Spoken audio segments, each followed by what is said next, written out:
عبد الرحمن بن غن، جن کو سیدنا عمر رضی اللہ عنہ نے لوگوں کو فقہ کی تعلیم دینے کے لیے شام بھیجا تھا، بیان کرتے ہیں کہ سیدنا معاذ بن جبل رضی اللہ عنہ نے ان کو بیان کیا کہ نبی کریم صلی اللہ علیہ وسلم ایک روز اپنے یافور نامی گدھے پر سوار ہوئے۔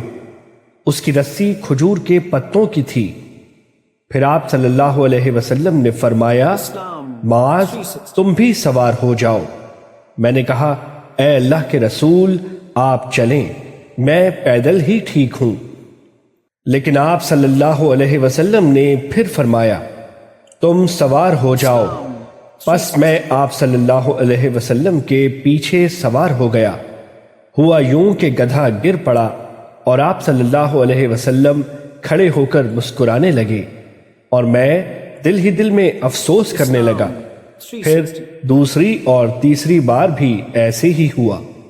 بہرحال آپ صلی اللہ علیہ وسلم نے اپنا ہاتھ مبارک پیچھے کیا اور کوڑے یا چھڑی کے ساتھ میری کمر پر مارا اور فرمایا، معاذ کیا تو جانتا ہے کہ بندوں پر اللہ تعالیٰ کا کیا حق ہے؟ میں نے کہا، جی اللہ اور اس کے رسول ہی بہتر جانتے ہیں۔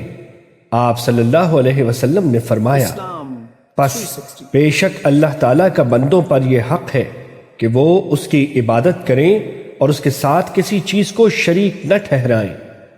پھر جتنا اللہ تعالیٰ نے چاہا آپ صلی اللہ علیہ وسلم آگے کو چلے اور پھر اپنا ہاتھ پیچھے کیا اور میری کمر پر مارا اور فرمایا، اے معاذ کی ماں کے بیٹے، کیا تم یہ جانتے ہو کہ اگر بندے ایسے ہی کریں تو اللہ تعالیٰ پر ان کا کیا حق ہے؟ میں نے کہا، جی اللہ اور اس کا رسول ہی بہتر جانتے ہیں۔